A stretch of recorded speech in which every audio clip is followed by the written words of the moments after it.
Welcome to Buckeyes Tomorrow Morning for Saturday, July 18th. I'm your host, Tom Orr. The Ball State game in 49 days. I'll do the math for you. That is 7 weeks from today. The game against Michigan in 133 days. Our friends at Jeff Ruby's Columbus are proudly offering nationally acclaimed USDA prime steaks, seafood and sushi, impeccable service, live entertainment, and an attention to detail that is simply unmatched. It would be a great place to spend a dinner this weekend. So go to jeffruby.com/Columbus or scan that convenient QR code on your screen. Check out the menu and make a reservation today. All right. On today's show, breaking down the 30th through 26th most impactful, potentially at least, players on this year's Ohio State football team. A deeply, deeply scientific exercise that we'll be undergoing with our buddy Tony Gerdeman of BuckeyeInsiders.com. Tony, on the last show, I was in the middle of changing things in the middle of the show. So far, I haven't changed anything since then, but there's still certainly time to do that. So let's go. We'll start with number 30. And this is someone who is not going to be a starter, at least as of now this year, but someone who could end up playing a much bigger role by the time the season is over. And that is transfer corner Dominic Kelly. You see him at 30 here and you're like, boy, 30 is a big number. He's got to be higher than this. And then you start to think, well, there's only so many places you could be. And like we said on the last show, if you're kind of splitting this evenly between offense and defense, you've got him in the top 15, and we know he's probably the third corner. So that tells me he's a very important part of the defense. And so, unfortunately, I can't really critique this one. I guess it'd be interesting to go back and do this when Kerry Combs had his three-man rotation with like three legitimate rotating corners. And where would they rank? Because I'm sure they're all above 30, but also back then they were kind of all co-starters. So I'm okay with this right now. All right. We'll see if you're okay with the next one, and that is number 29. And this is the first true freshman we're going to be talking about on today's show. There will be another one coming up in just a minute. We're going to put Legend Bey here, and man, this is one where I feel like this is kind of the floor, where if he's healthy, he's not going lower than this, but we have seen true freshmen really impact, big play-making true freshmen play much, much bigger roles than this. I can't put him ahead of the other two running backs that we're still going to be talking about later on the list, but man, I kind of want to put him a lot higher than this, but it just feels like he might not be higher than this, but he'll probably be higher than this. Well, I'm glad that you're a little bit like, because you're right. Like he's a true freshman running back transitioning from quarterback. So there's going to be some growing pains, and you wouldn't necessarily expect somebody to come in and, be a huge impact, be in the top 20 or something like that. And so you've got him here, and this feels safe, which is also, that's a statement about Legend Bey and what we expect, because as you said, you don't expect it to be any lower than this.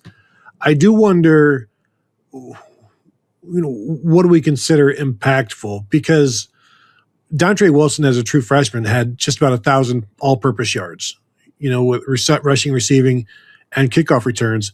And he gets criticized because he didn't live up to the hype. But he almost had 980 or 90 yards of all-purpose. Like, he contributed. He was a big-time contributor to that team overall. And I'm wondering now, would he be, say, the number 29 guy on that 2013 team? Maybe, I don't know. I have to go back and look, but there's a real possibility that, boy, what is the ceiling? Because I was going to say there's a real possibility that Legend Bey is on top 20, but that feels too high. Because again, when we've talked to people, they're talking about 6, 7, 8 touches. So that automatically limits him. But limits him in, like, Carnell Tate had 6, 7, 8 touchdowns a game. Would you put him at 29, Tom? Well, if he had 6, 7, 8 touchdowns a game, he'd probably be number 1 on the list. But 6, 7, 8 touches, yeah, it's probably a little. Well, I think Bey could be as high as 10 on this list, top between 5 and 10. Now that would require he has like the Ted Ginn special teams season, which I'm not projecting that. We're putting him where he is on this list because you're not projecting that for any true freshman, because true freshmen haven't done that since Ted Ginn. And true freshmen didn't really do that before Ted Ginn. That was really kind of a bespoke Ted Ginn thing. Is he the next Ted Ginn? That is certainly not anything I'm going to put on him right now. We'll see what it looks like on the field, but he's going to have a role. He's not going to be one of the top 2 running backs in terms of carries. He's not going to be one of the top 3 wide receivers in terms of catches. I expect more on special teams than they've done in recent years, but I'm a little reticent to put, well, he'll have at least 2 touchdowns on special teams. Maybe, but I don't think you can expect that. So we're going to put him here with an up arrow and the just sort of acknowledgement that, could be a lot higher. Next up, number 28, I've got Connor Hawkins, transfer kicker out of Baylor. And this is one where he's another guy who, he's going to be in the low 20s probably, unless he needs to have a game-winning kick against Michigan or in the Big Ten championship game or the college football playoff. And then all of a sudden he's like a top 15 guy. So I do think there is going to be a point during the season where he is lining up to make a kick to either tie or win a game late against a good opponent. If he does that 2 times, 3 times this year, well, then he's probably a lot higher on this list. Yeah, and really, even just moving from 7 to 10 points on a lead of a big-time opponent, where that is, the insurance points still count. But I can also see if he finishes like 20 or 22 and there are a bunch of blowouts, and he's the A-Rod hitting a solo shot in the World Series down 9-1, something like that, where maybe he doesn't have any big plays, but he's still really good. But does that mean he's impactful? No. But I do expect him to be impactful because of the schedule. And I've already boldly somewhat predicted that he will win a game this season for the Buckeyes. But I also just think the insurance points that can come, those still matter. And especially when we know Ryan Day doesn't necessarily like to pull his, put his bench on the field and doesn't want to pull the starters. Any opportunity to get some points on the board and maybe get some other guys out there, I think is a good thing. Yeah, I just have Chris Paul hits a huge 3 to cut the deficit to 42 in my head right now. One of the great moments in internet history. I don't think Ohio State's probably going to be down 42 at any point this year, but if they're down 45 and he hits a big 3, you can do the math from there. Next up, number 27, we had 2 other tight ends who narrowly missed the list. This is the tight end I'm expected to play the biggest role this year.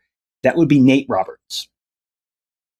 Tom, it's like you're not actually buying into the fact that this is the year of the tight end, because Nate Roberts as the starting tight end, as low as you have him ranked, what was it? 27?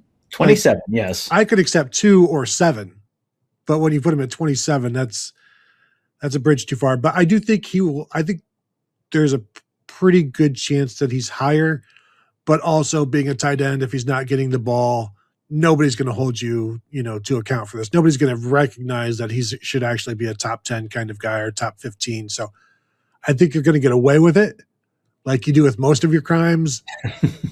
But I also think there's a chance that I think he could be a fan favorite this year. I think he could. I think he's definitely going to be one of those people who is perceived a lot differently this year than he was last year, where last year he was the fullback and everyone kind of went, he's on the field instead of one of the wide receivers I'd rather see on the field. So through no fault of his own, he was kind of a little bit of a player who people groaned a little bit when he went out there. I have him a little lower than you might choose to, mainly because I think a couple of the tight ends whose names we mentioned on the last show, they could be people who they split the receptions, they split the touchdowns, they split the yardage a little bit evenly between them. I don't think Nate Roberts is going to be a 650-yard receiving guy at tight end. If he's a 350 yards receiving and 5 touchdowns, okay, is that higher than this? Is that lower than this? It just kind of, that's G. Scott. Yeah. If he's in that range, because Hunter Welsing and Mason Williams are also getting a couple touchdowns and 180 yards or 200 yards or something like that. It feels like the receptions and the stats could get split up a little bit between those guys. And of course, Tony, you have the wide receivers who are going to be taking a bunch. One of the guys who, again, this is someone who I could be real low here. I could end up being a little high here. I just kind of tried to split the difference here. Number 26, true freshman wide receiver Chris Henry Jr. I'm okay with this. I I continue to start. I'm starting to feel like we're going to see maybe a Garrett Wilson type of trajectory for him, where he's playing, throughout the whole season. But then as the season goes on, he's like, oh no, he's playing. He is essentially like Garrett Wilson was essentially a co-starter with Benjamin Victor by the end of November, by the start of November. And that's kind of what I could envision here for Chris Henry. And that spring game, it caught a lot of people's attention, and that was the best that we saw him in the spring. But there were flashes. There were never any consistent times you're like, oh wow, like we've talked about many times with the true freshman wide receivers. But then everybody gets to see what the potential is on the field in the spring game. Now, can he do that? I'm sure there will be games where he does something similar. I don't know if he's ever going to have a 100-yard game, but I feel like this could be one where he's more valuable. He's higher ranked in November than he is in August, that sort of thing. And then if you average it out, maybe it's 25 or 26. Yeah, I think that's exactly right, where he's not someone who I'm expecting to start day one. And I think Jeremiah Smith has sort of broken the curve for what a true freshman season, a really good true freshman season looks like for a wide receiver at Ohio State. If he ends up with 450 yards and a handful of touchdowns, I think right now there are a lot of people that would go, well, but I saw him have 100 and something yards in the spring game, so he should have way more than that. And again, that game was probably the spring game was probably the best we saw him all spring, which is good because that's progress, that's an upward trajectory, but it's also not Jeremiah Smith where you just saw the wow plays all the way through spring. So yeah, I think he's someone who Garrett Wilson is a good comp. I was thinking Chris Olave, but Chris Olave, he's probably playing more than Chris Olave did early in his true freshman season. But by the time you get to the end of the season, he could be an impact player the way Chris Olave was. So there you go, 30 through 26 on our countdown list. You can go ahead and leave your critical comments in the comments on YouTube, but the best place to criticize us is at BuckeyeInsiders.com. That's where you will find us the most. That's where you will find us the most easily. That's where you can tell us right to our faces why we're stupid about this and so many other things. We would love to see you there on the Insiders board. Have a really, really fun community. They don't tell us we're stupid very often, which is good. That's a good thing. We would love to see you there as well. Getting ready to start planning some of our first live events. We'd love to include you in those as well. So you can see us there at BuckeyeInsiders.com. And thanks again to our friends at Jeff Ruby's Columbus, the award-winning upscale steakhouse in downtown Columbus, named one of the top 50 steakhouses in America by Food Network. Just go to jeffruby.com/Columbus to check out the menu and make a reservation today. That will do it for today. Thank you guys all for joining us. Have a great day. We'll talk to you tomorrow.